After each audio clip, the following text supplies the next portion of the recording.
this line, Willie? You knock me past this line, you'll have my respect. What if I don't wanna? And everybody will think you're a chicken shit.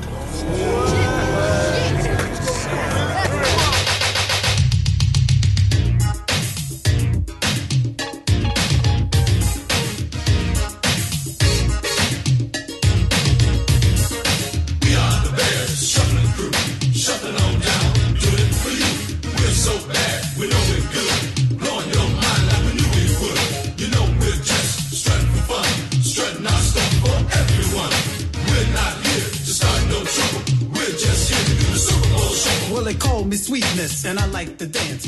Hey everybody, and welcome to another episode of What the Hell Happened to Them, the Dwayne The Rock Dwayne The Rock Johnson saga marches onward.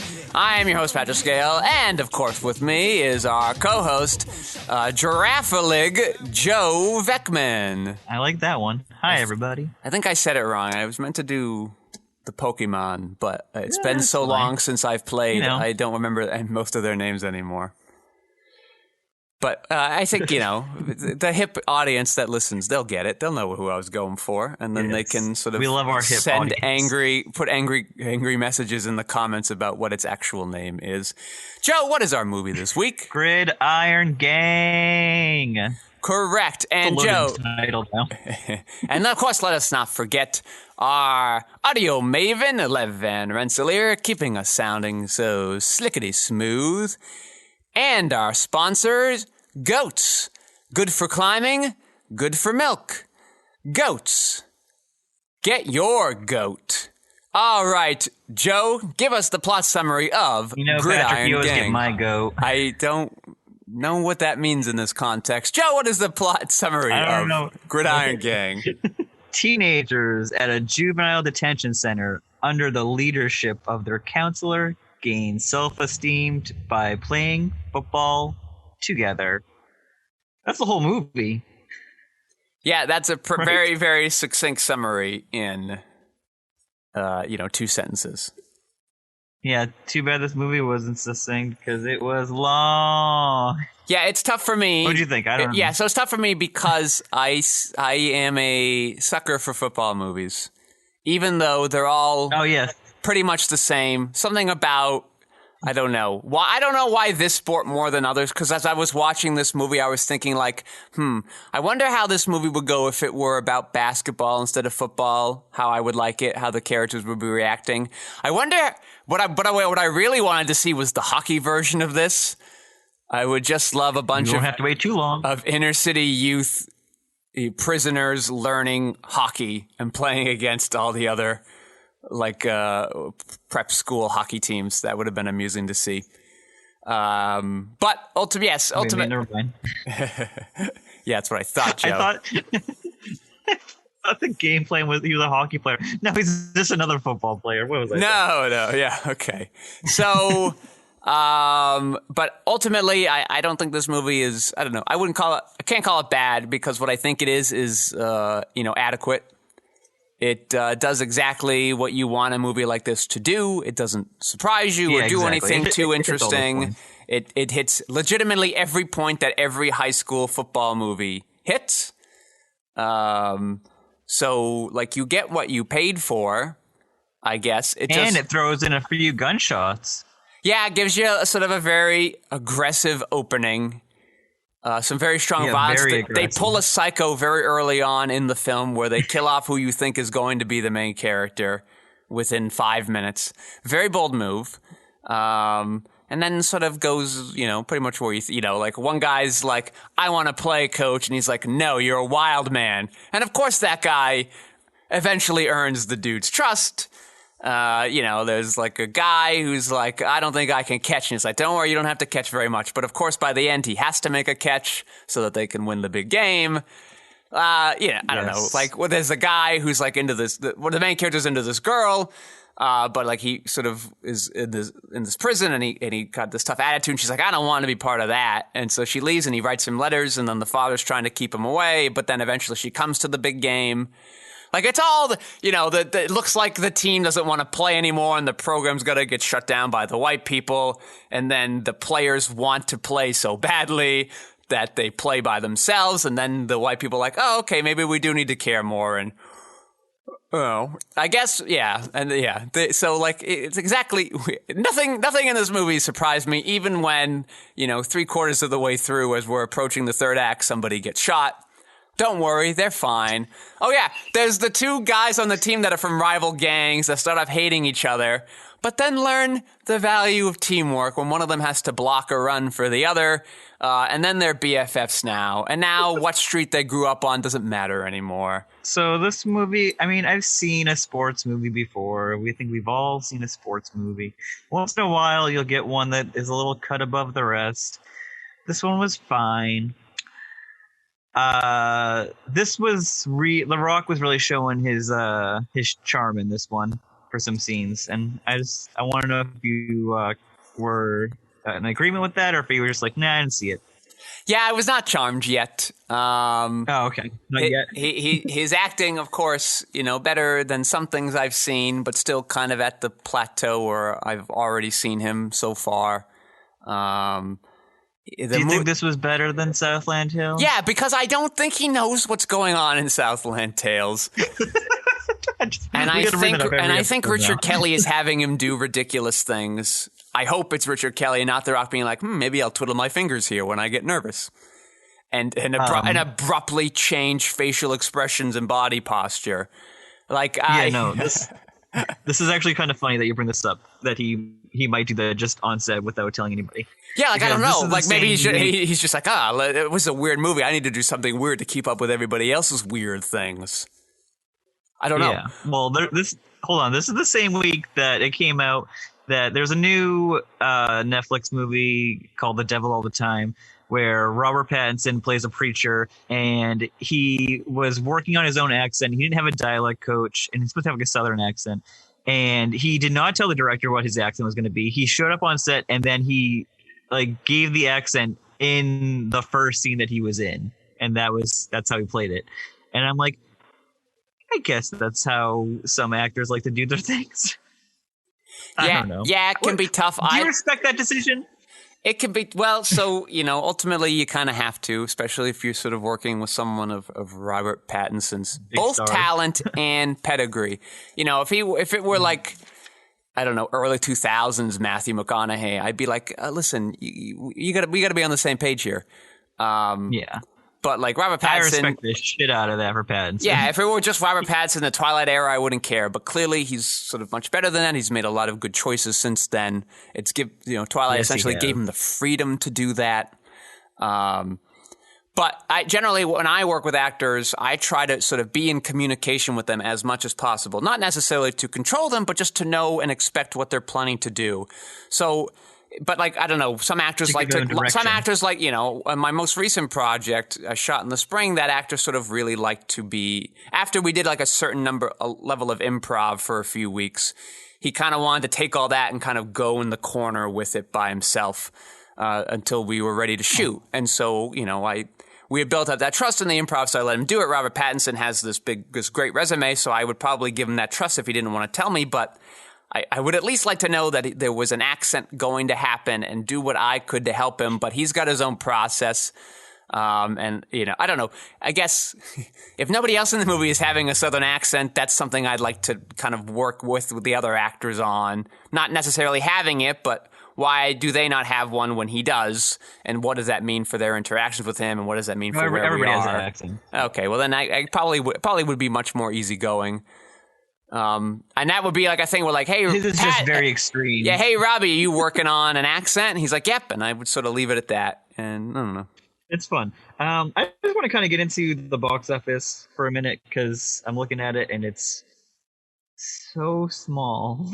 Can I first ask, did this movie come out in the months of January through March or in September? September 15th, baby. We're almost yes. I watched it the day of, I think. How did I guess? Why did I guess those 4 particular months? Well, audience, those are generally, I've noticed, the months where you have a movie that you think might be an Oscar contender in the development and pre-production stages. And then when you finally get done with it, you go like, nah, not close enough. And so if it's early enough, you can sort of dump it off in September and make room for the movies you actively want to push for an Oscar. Or you see what's coming out in November, December, and be like, yeah, we're not competing with that. And then you save your movie for January through March. That's generally the way this goes. And this felt exactly like one of those movies that early on in the script, they're like, hey, we could win something here. And then they put it together and they go like, yeah, probably not. Alternatively, I would like to say football season has begun around September. And this movie, I think, they were like, hey, we go see a football movie, then watch your game on Sunday. I don't know, like that would sort of, if it were February or March, I would almost give it more credence because football season has just ended, but you want more. It's why the XFL, now owned by The Rock, starts in February, shortly after the Super Bowl ends, because they know their audience is still hungry for it. Patrick, I love that you know so much about the XFL now. I watched, whatever they aired of the first season. Didn't. Yeah, I did. Did? Yeah. Me and my football. Or the original No, season? not the original. From like 2001. No, not then. No. Okay. No, what just happened last year that was interrupted early by Corona? Yeah, we picked the Seattle, whatever that team's called, Battlehawks, I think they are. That's what my football group has picked. They have some great names. Yeah, so like that would be. I think this was sort of the thought was it would be awards baits, and clearly it didn't sort of hit that mark. So makes sense though. Yeah, I agree. So all right, so give me those numbers. Well, the movie cost $30 million.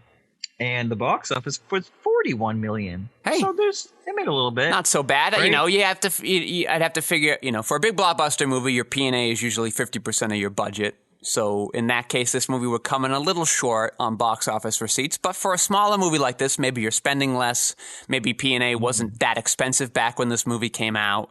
So it could have like towed the line right there. Yeah, I mean it's better than what his last 4 movies have done. Yeah, so. It's a little bit of a trend upward. But so I'm looking at, so the movie was number 1 the week it came out.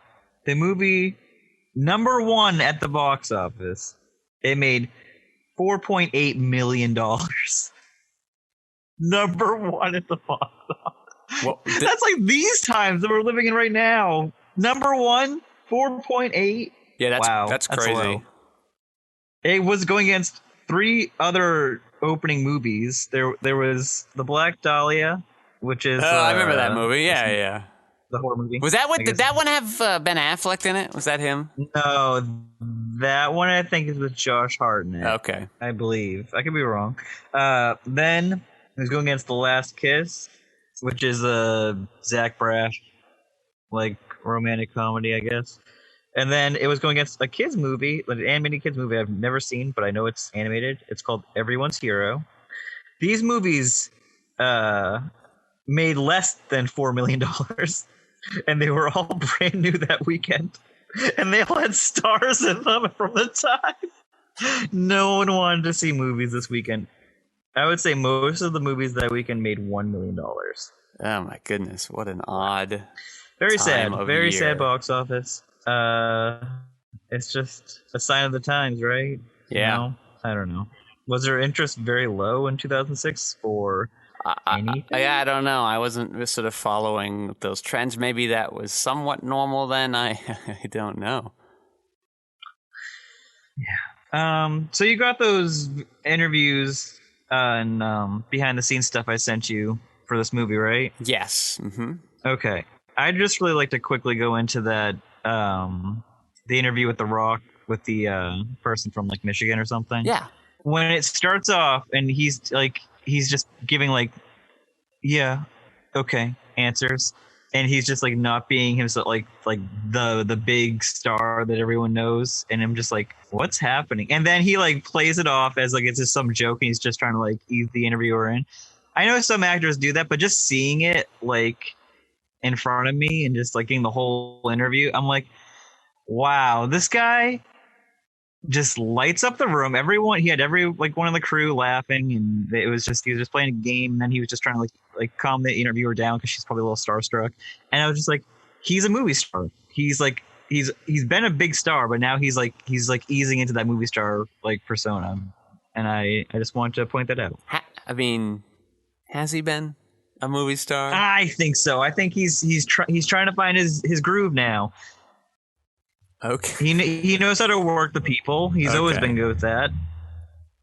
You don't agree to any of this? What do you think? I mean, I don't know. So this is my interpretation of it. I don't know. Yeah, it was sort of like, I don't know, like he felt in that interview like the guy in high school that like is Jesus. Yeah, I know. Got totally right? different reads off this. I know, like the guy in high school, and he's like messing with like the nerd, but then like wants to like play both lines where he's clearly showing his sort of dominance in the situation, but then also coming off as really convivial by and then like tussles his hair. He's like, I'm just messing with you, don't worry. But like that, the other guy was just so nervous in the meeting the whole time, and like I don't know, I've seen more recent interviews where he seems a lot either more genuine or I don't know, nicer overall, something like that. But I didn't sort of like what was going on here. Wasn't a fan. And that's so funny because I was just so drawn into it, and I was like, despite the shitty quality, I'm like, yeah, I'll finish watching this 6.5 minute interview for a movie I really was so meh on. Yeah. But yeah, I thought he was just like he was really starring it up. I don't know. I liked it, and that's why I sent it to you because I was like, oh, he's in there somewhere, like our big movie star. I think it was good to watch. So I've no complaints about that. It's nice to have sort of this extra info to figure out who The Rock is at this time, why he would have picked this movie that we'll get to sort of in our last looks. But, I don't know. I didn't find it to be a flattering portrait of him in there. Wow. Very interesting. Very interesting. You know what wasn't interesting? This movie. I'm sorry. I was not a fan. I was so glad that Netflix provided this for us to watch. Thank you, Netflix. Yes, that was nice. I'm glad I didn't have to pay for this movie. I was sort of annoyed right away because they did sort of the thing that these sort of true story movies like to do, where they're like, here's a little title screen that gives you some facts about what we're going to be talking about soon. And I remember thinking, I wonder if any of these are going to be explained to me in the movie. I probably can wait until that happens. And then immediately The Rock comes in with a narration that explains most of it. And then by the end of the first act, we get pretty much all of it. So I don't know why they had to do this title thing at the beginning. Just bring us into the movie. Some other odd quirks that the movie had. Our eventual main character, has the opportunity to shoot some person in the convenience store. I'm not fully certain on who that was supposed to be. Clearly, seemingly a rival gang person, but that wasn't really set up that great. But then he can't do it. He can't bring himself to do it. But then he goes home and then does indeed shoot somebody immediately afterwards. So that felt odd. Might have been nice to have a scene in there to make that less of an intellectual gap. And I get that they're setting up that they want us to like him. So the fact that he kills somebody, we have to see it be a self-defense. And that might be what the true story is. But my point is that even if it weren't, they would have had it be that so that we could care and sympathize with him. And then there's also sort of a very simplified moment where The Rock's like, how do we reach these kids and keep them from going back on the streets and ending up in the same cycle of violence? And lo and behold, there's a football game right over there. That was good timing as The Rock's having this deep decision. Someone turned a light on a football game. And yeah. Like, oh. Yeah. It's just like, we have such a long movie already. How do we get to the good part sooner? And there it is. That was what, a half hour into the movie before we find out they're going to play football? Yeah, the poster tells us we're going to play football. Let's just get to the football. Yeah, we spent a lot of time setting up this other guy, which is fine. It just feels like, well, why are we with him? We just killed off the other person. I guess they're cousins. So an attempt at an interesting structure. I don't know how well it sort of came through. There's also sort of an issue with, and we might have talked about this a little bit in Waterboy. There's an issue with sort of filming football scenes in general, you know, for the goal of like interesting football stuff. Yeah. Where, you know, it takes, football games are really long with all the stops and plays and things like that. So like if you want to get sort of the dynamics of a full game and the ups and downs and the dramatic stakes, it's sort of hard to compress that and have us feel it. Players' faces have to be obscured by masks, which can make it hard to figure out who's doing what and who we care about succeeding. Play formations are somewhat complex. There's a lot of people on a field at one time. Everybody's running all around.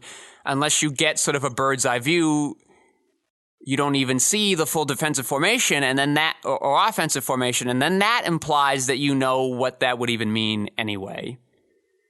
And then action's just happening so fast. Like, you know, plays take like 4 seconds if, you know, they're just sort of an average play. And so, like, it's just over before you can sort of successfully capture it. That's why we're seeing a lot of slow motion shots here. Yeah, slow motion football shots. Will we get all of those? Who knows?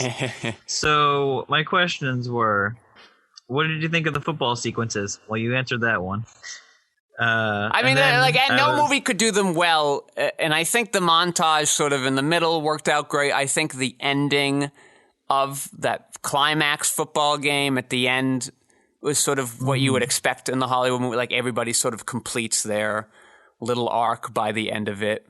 They even have it was sort of, they actually had sort of a smart twist on sort of the, you know, rousing coach's halftime speech, where The Rock decides, yeah, you know what, I'm not even going to give a speech. They know what they're doing. And then they give themselves the speech, which was sort of an interesting take and probably more impactful than whatever The Rock could do, both thematically and character-wise. But, you know, other than that, yeah, I think they were oddly, for a person who likes watching kind of football play out and the people sort of do their individual parts, they all felt a little long.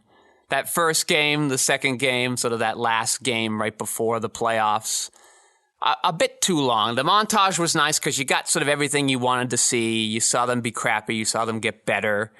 You saw these characters kind of grow in their roles and get better as a team, and they're winning points and doing wacky plays. I think it was sort of one of the advantages of kind of having this be a high school football game is that these sort of big offensive plays can happen more easily.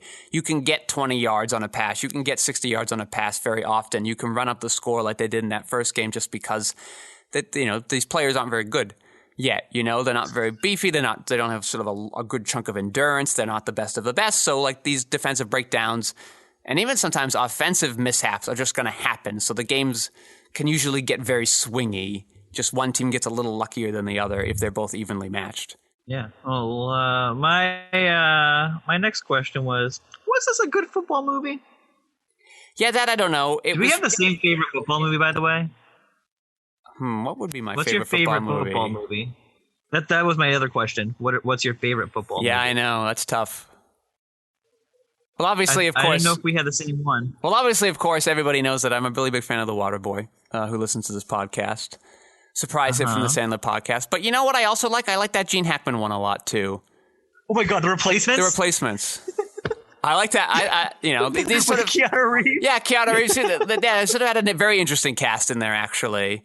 Yeah, like a quirky, funny football movie. It's a very interesting cast. Yeah. So, I don't know. What's your favorite? I watched that on, like, HBO, I think it's that one. Besides The Waterboy, who's The Replacements. Yeah, I think both those movies are really good football movies. I think when you take yourself a little too seriously as a football movie, you know, it's rough. I think Friday Night Lights did something somewhat interesting with football. The show I hear sort of expands on it a lot more. I'm not sure how much into the melodramatics of, you know, the football town lifestyle I want to get into, so I don't know if I want to delve in for 5 seasons, but people sort of rave about it, so maybe someday I will. Does Men, Women, Children count as a football movie? There's a little bit of football in there. Oh God, no, absolutely not. My one quibble with sort of the Water Boy is, that third act that essentially is the one football game that I think goes on for definitely way too long. But like you get some great moments out of it. You have Rob Schneider in the crowd. Awesome you have that swinging gate play that I would hate. If any other movie did it, I would be so annoyed by it. But Adam Sandler and his goofy comedy doing it, I go like, okay, I get it. You're making fun of the genre anyway, so fine. But other than that, they're all pretty much like this movie. And sometimes they don't have, like I said earlier, they don't have to be football. Basketball movies are like this. There aren't many baseball movies, but there have been some that were like this too. It's pretty much what Bad News Bears is. Bad News Bears. Yeah. I've only seen the Billy Bob Thornton one that Richard Linklater directed. Did you know that he directed that movie? He likes baseball a very particular amount, it seems. Yeah. Also, I think he did that one right after School of Rock. He was in a weird hey, I'm Hollywood now. And then he was School of Rock. Interesting. So did you notice The Rock's voice was very raspy? Did it sound like he was yelling too much, or maybe he lost it, or maybe he was sick? Did you hear this? I did not notice. I did not notice the rasp. I'm sorry, Joe. He definitely did yell a lot, though. He was a tough guy, person. So I could really hear I don't know if it was part of the movie or if he actually shot his voice, and I was I was hoping you pick up on it because it was for 80% of the movie, and I'm something happened here, but we're not being told, so it must have just been a real thing, and he's just I'll work through it. And I'm it sounds like he was sick on set. No, but every time he was trying to inspire them, it kept sounding like he was gearing up to be can you smell what the Mustangs are cooking? It felt like he was giving that kind of bravado to his inspiring performance. Oh, when you give me little pieces of that's the rest of my day. I'm good. I'm good now. I've had a good day. Does The Rock overstep his boundaries when he goes and visits this girl at her work home thing? Is that a weird thing for a grown man to do? Seek out somebody, I don't know, his football player's potential girlfriend? Yeah, that is weird. Right? Okay, good. Because the movie clearly wants us to like him and that's why he has no connection to her previously. And I'm just well, this is creepy. Thank God she's not in school now or he'd get arrested. Yes. Right. I did not like that. But, he does save the day with bureaucracy when what was his name? Kevin Dunn? Is that his name? Yes. Kevin Dunn. Actor, Kevin Dunn. Great VP actor, Kevin Dunn. Oh, I'm sorry, Veep. Veep is the show he's on. About a VP. Yeah. Love him in that show. Great actor. Character actor. You're right, Joe. He's like, hey, you can't buy all this equipment. He's like, okay, well, you could stop me, but, you're going to have to fill out all these forms, and then there's going to be a hearing. I'm going to miss the hearing, and then the season's going to be over. I'm like, bureaucracy, take that. So that was exciting. And then they also very much force in this very tiny... They clearly, some studio executive somewhere saw the script and said, we need to give an arc to The Rock. And they did it the laziest way possible, where they're okay, well, we'll put in this line where The Rock is mad at his dad, and then, an hour later, The Rock will realize that he forgives his dad. Oh, yeah, how does he forgive his dad? Well, he just sort of says it. He thinks about it for half a second, and then he says, yeah, I forgive him. Oh, so the father's in the scene, and No, the father's long gone. We don't see him the whole movie. We just talk about kind of how shitty he is for a while, and then don't talk about him, and then The Rock forgives him. Okay, fine. Whatever. Project's greenlit, just go. So, I didn't need any of that. That was the studio meeting? Yeah, The Rock clearly, a catalyst hero, so I don't think you need to give him anything. That's a bad note. The main character, this running back, and it's nice to see a football movie not care so much about the quarterback. That feels good. So the running back main character, it's really his movie. Well, the water boy was about the water boy. Yeah, the water boy, very much a play on the football thing. So it's nice, whatever. I was just kidding. So, I think, I don't know, that feels like over noting something. But there's also, but this movie's sort of indicative of what's kind of beyond the notes. This movie's sort of indicative of what is problematic with sort of movies coming from Hollywood anyway. Well, before I go on this rant, Joe, I saw The Rock being back in Dwayne Johnson's name in the credit. Was this movie made by the WWE? Well, like I was telling you last week, or like I told you recently though, this movie technically came out before Southland Tales, because that movie was put on the shelf for a year, but it came out at the Cannes or Cannes Film Festival, whichever you want to say. I actually was listening to a podcast where someone like gave a 10-minute debate about that, and I'm like, so which one is it? And they never really got to the point, but it's fine. So yeah, that movie came out technically after, so that was the first movie that he decided he wanted to drop the Rock title. So this is I see. Before it, so that's why you probably saw that. Okay, so my rant is that Hollywood thinks two things. One, that we are dumb.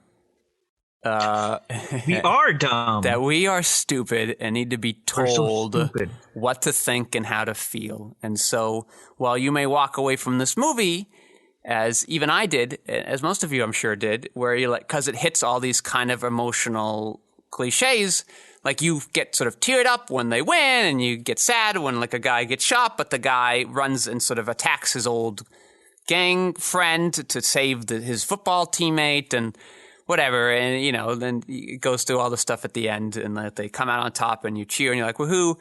Like you don't have a choice though. Like it's emotional manipulation, and you don't like it when your ex-partners do it, so you shouldn't like it that these movies do it to you. So that is a problem that I have with this movie, and it's clearly it's got this very overarched agenda, and it's and I've seen a lot of movies about people in prison this last week, and I know there are less ham-fisted ways to do it that can make a person take more ownership over their realization of the problems that we have with our prison systems and the cycle of violence in our country. Clemency being sort of a very great movie I got to see recently. Hunger, the right one, also as well. Doing great jobs of these. The right one? The right Hunger I saw, finally. Two... But you watched the other Hunger, right? I watched that one way back, like 2 weeks ago. That one was awful. That's so funny. But you distracted me, Joe. Two... When you watched the wrong Hunger. The Google streaming links lied to me. They brought me to the wrong Hunger movie. I went to Tubi. Where did you turn it off 3 minutes in and say, this is not the Steve McQueen, Michael Fassbender movie I'm looking for? I forgot Michael Fassbender was in it, but I knew Steve McQueen directed it. And I just thought that the poster he was for that really... movie is just like exactly what you said. It looks like a Saw movie. And yes, like, which is what it was. And I go like, and as we had a conversation about it, you're like, oh, I thought I would have gone back to this and liked it. And I go, no, really bad movie, but it's and you were like, it's his first movie. And I go, yeah, it looks like it. But his actual first movie, The Real Hunger, actually a very good first film. Very, very interesting. Got a few flourishes I don't like so much, but overall, a great first film. It's the only one I haven't seen of his. So, anyway. I need to watch it. Anyway, stop distracting me, Joe. The second part is that Hollywood has decided to give us what we want and to give us this sort of rousing ending, even though, like in the case of this short story, they don't win the championship game. They kind of gloss over that anyway. They don't show you that part. They only show you the part where they come up against a team that beat them really badly right away.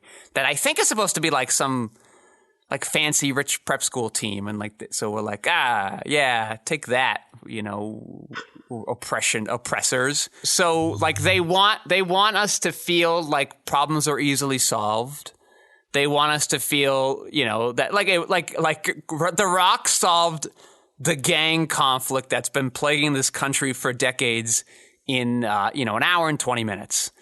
So we'll go like, woohoo, yeah. But like it sort of takes away some of the call to action, I think, when you do things like that. And it takes away, I don't know, like it doesn't feel, when you watch these Hollywood movies, and some people say they want to watch it, especially in this year, this crazy year that we're in, people are like, I want to go to the movies to escape. But like none of them would say like drinking alcohol to escape your problems is a correct solution. But that's really what Hollywood is doing. They're drugging you with an opiate of the masses so that you can feel good about what's going on, but the problem is still lingering there. And I don't know, like it sort of annoys me that when you do a movie about this, which is about a really important issue, how do we have young people who have every reason to turn to a life of violence and crime and drugs and show them that there's something more out there, and just doing football and becoming buds just can't be enough, right? Because like every juvenile correction facility in the country would be sporting football teams. They would have their own league by now if that were the case. So, and his first year, his first year has really good percentages. Clearly, where only 5 people kind of returned to crime out of the 30-something that they had. So that's awesome because clearly the system wasn't working. But like, I don't know, like has that trend continued? I just don't think so. I don't believe it. It seems like it is still a big problem we have here. Though I think it is a good way to approach it. I think there are other things we have to do too. And the movie just doesn't have the time or the energy or the effort to talk about it, and the audience doesn't really want to stomach it. That's my soapbox rant. We can get back to being silly and ridiculous incoming. No. We should kind of dive into that. I just felt like I didn't know any of these characters that well. Like they just felt like stereotypes. Well, yeah, and like that's sort of its goal. Like because there's another problem with a football movie. Your team, if you're a professional football team, you have like 54 people on you. 54, 45 people. If you're a high school team, you have in the high 30s. You can't know everybody. Like it said, like, hey, these 2 guys went back to the streets, and I only heard one of their names mentioned once, and recognized neither of them. So clearly they're sort of minor players on this team, and there's a reason why the movie didn't want to emphasize on them. But you're right. They're all stereotype characters, but they need to be for us to care quickly enough about them in the 2 hours. And like to do all the things that we... 2 hours 15. And we like them. We like... It's the same problem television has. We like knowing what's going to happen. It makes us feel smart. It makes us feel like we have control. It's sort of always been my issue with these movies, and why I get so annoyed when I know what's going to happen. And I would hate this movie a lot more if it weren't, I should say dislike. I would dislike or not be interested in this movie a lot more if it weren't about football. There's just something about football that I kind of like. I like sort of the team aspects of football. I like that the teams have to be big. I like that everybody comes in with a skill. On basketball, you're all primarily just sort of basketball players. You're all dribbling the ball around. There are point guards and, whatever. But like mostly they're all interchangeable. And it's sort of the same with hockey. Again, you have a goaltender, you have your defensive players, but those are harder things to show in a visual format in a narrative construction. They're just not, but like in football, one guy catches, one guy blocks, one guy tackles, one guy throws, one guy runs. It's easier to kind of digest it there. I think it translates better because of that. Sometimes you're on defense, sometimes you're on offense. One guy kicks that football. Yeah, and like there's a lot of stoppages in play, so there's a lot of times to insert pep talks to your players to kind of have these, one play it didn't work, but on the next play you figure it out, so you still get to advance, nobody has to score. It's easier to kind of fudge the numbers because football scoring works so weird anyway. It just offers itself a lot more narrative play. I just have this sort of natural affinity to football because it's got this sort of chess-like mentality where you're moving around pieces to kind of stop one play at a time. It's digestible, like I said. It gets bonus points because of that, but I have to acknowledge that if it weren't, this movie is exactly what you expect and it's boring because of it, and I have no need to watch it again. I barely had a need to watch it the first time because I knew how it was going to end, but I certainly have no need to watch it later on. Yeah, exactly. Right? The same problem. Yeah. So. I felt like I had already seen this, and I'm like, but I know I haven't seen it because I probably deliberately went out of my way to not watch this. But yeah, another football movie that I've seen now. I've seen a weird amount of football movies, and we've covered a weird amount of football movies on this podcast. Yeah, I know, right? The Adam Sandler has continue to cover more. The Adam Sandler has that other one too. What's the other one? The remake one? The Longest Yard. Yeah. So another movie about people in prison playing football. We've tapped this well before, and this movie doesn't have Cloris Leachman. So, who cares? Yeah. What is it doing? Yeah, I know. Why are you wasting my time? Kevin Dunn's good, but he's no Cloris Leachman. Cloris Leachman. He's no cloris leachman. Not on my watch. What do you think of Xzibit? Did you notice Xzibit was in this movie? No, I did not, because I never watched that show that he did. Was he on a CSI or something? No. Remember that show he had with the cars? What was that one? I did not know he had a car show. Yeah, it was like when he was big though. When we were, in like those early 2000s, it was like Fix My Car, Pimp My Car, something like that. I think that was his show. Fix My Car. Fix My Car. Asshole. I don't know. It was something along those lines. He was. I want to make that show. He took a regular car and made it. Aggressively. No, it was just he had a double whammy. He had this movie, and then he had the similarly underperforming X-Files reunion movie. I think it's what is it? They had another X-Files movie. Why? What? He was a detective. You're like, all right, we're making this X-Files movie. Very good. We're going to wrap up the show. Let us put in Xzibit. Like, we need the best actors we can get. Let's get Xzibit. The show was wrapped for 6-7 years at that point. They came back and made a movie in like 2008. I mean, I guess, but I guess I always thought that was a wrap-up movie because the show ends, but like, it's not really over. It's just sort of like stopped. Yeah. And then they came back and made like 4 more seasons. Yeah, that's like really yeah, that's true. No, this movie was just like one of those mystery of the week movies. It's called I Want to Believe. Not good. So yeah, they get Xzibit and Amanda Peet. Those are the new agents that help out Mulder and Scully. Interesting. Okay, Amanda Peet, she showed up on The Good Wife. She does okay there. A brief love interest for Josh Charles, I believe. Yeah. And I just whenever you can bring up The Good Wife, you're like, yeah, if there's one thing that I'm super mad on a very personal and just me level that coronavirus has ruined for me, it's that they ended the Good Fight season too short this year. Oh, they coming back now? They are going to come back, but they're not going to go and do those last 3 episodes from the 4th season. They're just. And it was doing something very interesting, clearly crazy bananas, as The Good Fight's pretty much been since season 2. Just absurd, crazy, off-the-wall stuff that you would not expect from CBS's prestige drama. But it is sort of exciting to watch. That's funny. But, so I wanted to see how that story was going to end. And I don't know if they're going to carry it over into the season 5. I don't know if they're just going to make season 5 3 extra episodes longer and they will finish it off. I don't know. It's unfortunate that I didn't get to see that season play out because it was good, and I'm a little annoyed at the virus for taking that for me. But everything else the virus has taken media-wise, I've been mostly okay with. That's really funny that they're doing that because Riverdale had the same thing. Tanya watched that show. I think I watched like an episode, but yeah, she really sure. Tanya watched it. Got it. Mm-hmm. No, wasn't you at all. I told her I told her I'd watch it with her. I catch like bits and pieces of it when she's watching it. But they did a similar thing because they were supposed to have their big like 4th season finale with it was supposed to be like a prom episode or something, and they had to push those prom like that big double prom episode till the next season because they didn't get to shoot it yet.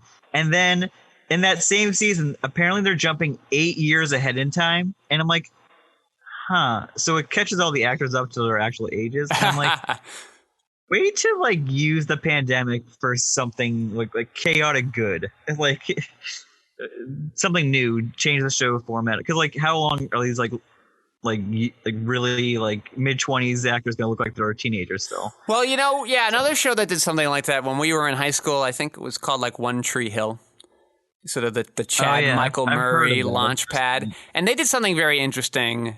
I think I heard on an interview with Conan O'Brien back when he was on broadcast, was that like they had decided, they had gotten to the graduation from high school, and they're like, well, these actors are sort of older than high school, clearly. But also, like, it's not sort of reasonable to think they would all go to the same college. That's ridiculous. So what they decided to do was just skip those college years. That's so smart. I know. And so, like, it was essentially picked up then where they were coming back from college. But also you'd have flashbacks on, like, what, like, each of their individual storylines were when they were in college. And I said, Oh wow! For a CW show, I think it was CW by then. For a CW show, because it wasn't the WB and the UPN had merged, I believe, by this time. So that's really smart for a show on the CW to do and to think sort of that far ahead and to care that much about sort of authenticity of its, young adult soap opera. So, and you could do a lot of interesting things with that structure. And so The Lost took advantage of that in a lot of ways too. So I was sort of a fan of that. And so, I guess I'm glad that this show, your xzibit, how do we get on this? I just asked you if you liked xzibit. Yeah, okay. It doesn't matter. Let us go to our last looks. We've talked way too much about things that aren't Gridiron Gang. Clearly, we don't have much to say.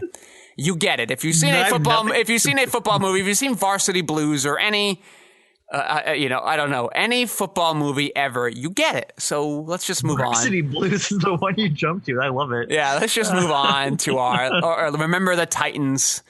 I don't know. Yeah, like what else? They're all the same.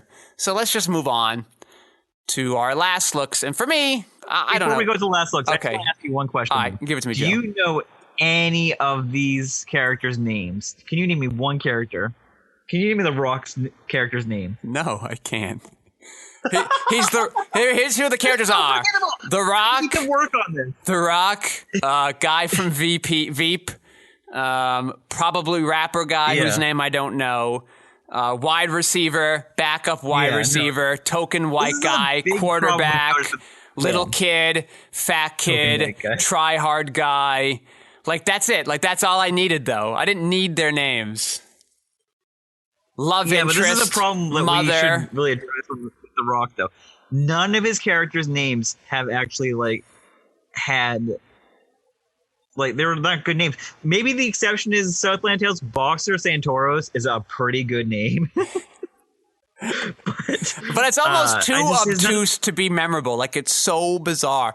And, I liked all the names in there, but they're so wacky, I can't keep them in my head. Like, I really like Will Sasso's character's name from that movie. Have no idea what it is. Begins with, an F. It's crazy. Fortunio or something. Yeah. What the F? I kind of like doing the ridiculous names. I'm a fan of that. An author I really admire, Mark Danielewski, loves giving these very exotic names to his characters. He sort of peppers his book with these people. Is that the House of Leaves guy? Yeah, House of Leaves. Yep. Got it. Yeah. So I like sort of doing that. I've started doing that because it's fun. It helps them stand out in my mind a little more. It helps sell them on a page a little more. But ultimately, in a movie, we don't hear our characters' names very often. I don't need to know them. Yeah, his problem is that we know him as The Rock, and so in his movies, he's just The Rock. Yeah, it's the flaw of the star system in general. We're not attached to characters, even when you make quote-unquote well-crafted characters. At the end of the day, he's The Rock. At the end of the day, Donnie Darko was really just Jake Gyllenhaal. It doesn't matter. Yeah. So, I don't know. That's where you... Yeah, but that's how they get us into the audience, because maybe we don't like whatever The Rock's coach's name is. But... we certainly probably like The Rock. Sean Porter. We don't like Sean Porter. We don't know anything about Sean Porter. We know things about The Rock, but that's all. Now apparently he's a real guy. Now we're already sort of dealing with them. It was based on a true story, not inspired by a true story. All that is just sort of life rights and I don't know, residual check. It's residual check nonsense workaround stuff. All that is just ways to get around paying people. So it's sort of the frustrating part of the illusion of the star system. We know these people aren't real. We want to see The Rock in a football movie. We want to see The Rock coach these kids. But if he's doing a good job, we shouldn't know that he's The Rock, So F that. The acting star system is sort of messed up anyway. Okay, last looks. Clearly The Rock would choose this film. We've already talked a lot about, especially with The Rock's purchase of the XFL, why he did it, why he likes football, what football means to him, how it helps shape. He used to play football in college. He used to play football. He was on a college national team. He wasn't a big part of it. It was his first year, but he was on there. He played it in high school. He probably played it in middle school. He played it in college. It helped him become the person he thinks he is now.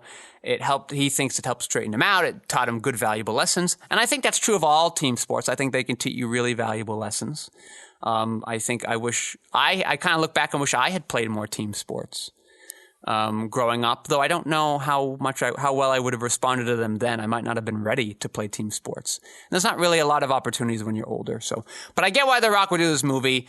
Clearly, it looked like it was heading towards something. It's based off a true story. It's this sort of sentimental tale. It was trying to do some Oscar buzz, award buzz. It's a good way to kind of move out of the action roles while still doing something that The Rock can bring to his character.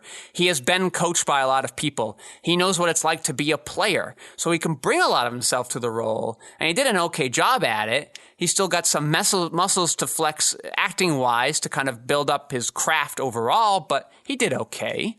Joe, what are your last looks? My last looks. Okay. Rock, Dwayne, friend. Did you really need to do a back-to-back football movies on us? Wait, the next movie's a football movie? The next movie is his Disney's The Game Plan. And Disney. It's a football movie. I'm going to hate this football movie. He has to take care of an 8-year-old? Yeah, he finds out he has an 8-year-old. Oh, I think I remember. I think I remember the trailers for this movie. I think. Yeah, I think there's someone who farts with a bubble or something. I don't know. Yeah, anyway, that's another movie I'm gonna know how it ends right away. So I'm not looking forward to that. Yeah, it's gonna make you want to tear up and say, "Oh, Rock, you are a good dad." Right? Are we already predicting the ending of that one? Yeah, he has to be a good dad and a good football player. He's going to be a good dad. There's going to be a moment, though, near the end where it looks like he did something wrong and his daughter's not going to want to talk to him again, but then he's going to win her back, Joe. I bet. He's going to win her something back. Like that's going to happen. That is a tried and true formula. Yeah, exactly. We are going to skip over Reno 911 Miami, where he played Agent Rick Smith, because it's a cameo. Reno 911 had a movie?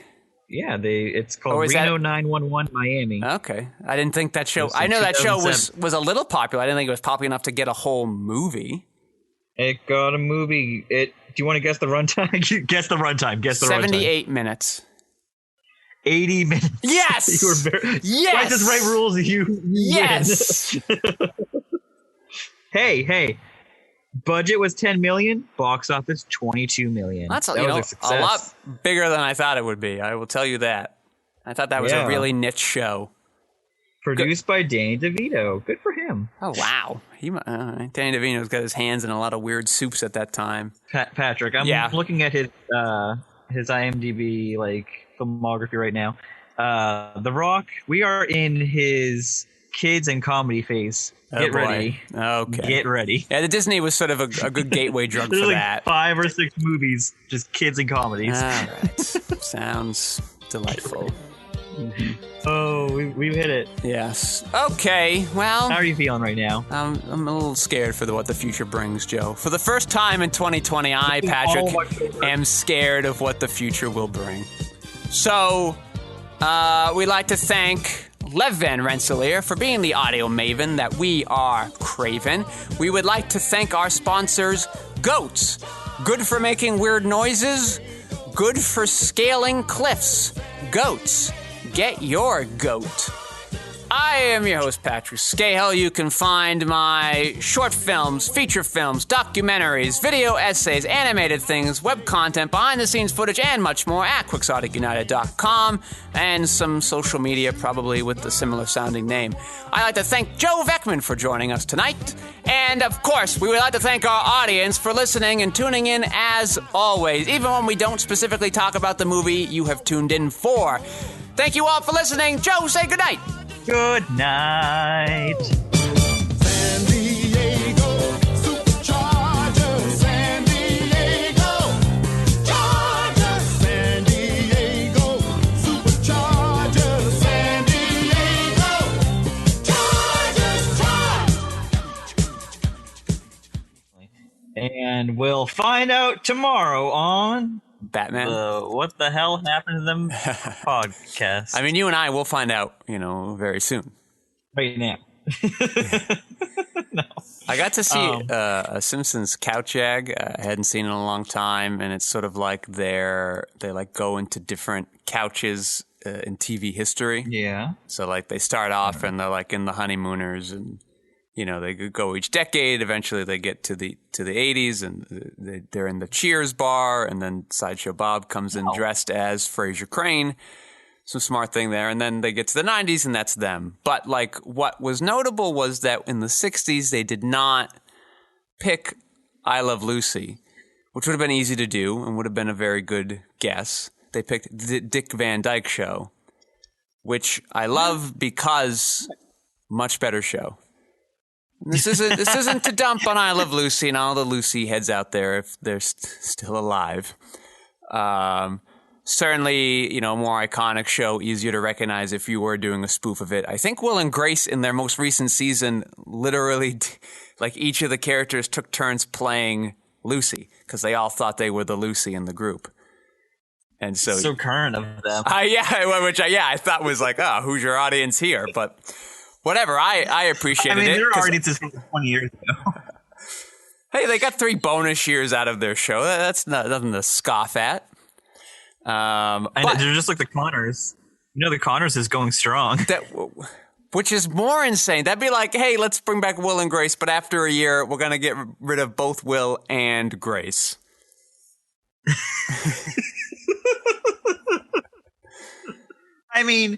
Those were circumstances that no one. We should. No, have I know, them, but it's crazy that the audiences were still like, yeah, I'll watch Roseanne sans Roseanne. She wasn't why I watched anyway, which is crazy. Yeah, everyone's like, now this show's kind of better. I feel sort of bad that what's Roseanne's husband's name in the show? Dan? No, yeah, the actor. John Goodman's character? I feel bad for John Goodman, like that he can't get movie work anymore.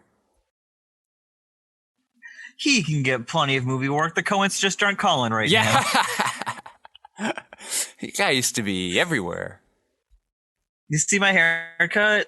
Yes, I have yet to get a haircut since February. Oh my god! It has been 7 months. Oh, I have to wear a hat now. You have not sent me a picture? No, because because I'm embarrassed by it. I have to wear a hat now when I go outside so that people don't find me. But now they don't recognize me. So I've gone to visit people. Or meet up with people now, and they just don't see me. So I went to, they don't know it's me. They walk right by me or they ignore me. I went to one person's house to drop off a gift for their birthday. And they saw me through the glass door and I waved and they was like, oh, I had the bag of the gift in my hand and they assumed I was a delivery person. Because I had the hat on, my hair sort of long coming underneath. I've lost almost 40 pounds since March. I put on the face masks, so they just thought I was a delivery guy. But I'm like, does he not know that I'm me? And then he looks at the bag and he goes, is this it? And I go, oh, I guess you must be very busy. I'm sorry. Let me leave you alone. And I walk away and then 10 minutes later, I get a call from him and he's like, did you just come to my house? I was like, yeah, I dropped off a gift. He goes, come back. I'm sorry. I didn't know it was you. And that was the second or third time in the last week and a half that has sort of happened to me. It's just people walking by me or ignoring me because they think I'm somebody else. So, my hair's too long is the point of my story. No, I feel like we're close enough. You need to trust me. I won't show this picture to anybody. Just send me a picture of what you look like. Well, I certainly don't trust you. You're on the social media all the time with your baby pics. I don't know how one of me is not going to slide in there, I say, cute baby, weird looking friend, cute baby. No. I will do you a solid. I just want to see.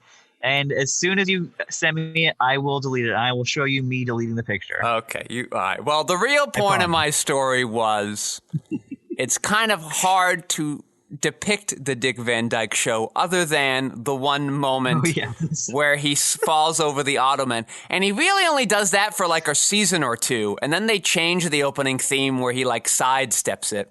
So, yeah. Dick Van Dyke Show, better show than I Love Lucy. I wish we appreciated Dick Van Dyke more in our country.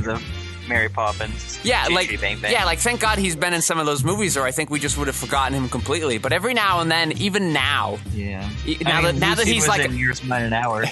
now that Dick Van Dyke's like a 98 years old, he still pops up in sitcoms every now and then and steals every scene that he's in. Somehow, still has youthful vigor in spades, and we young people could learn a lot from him.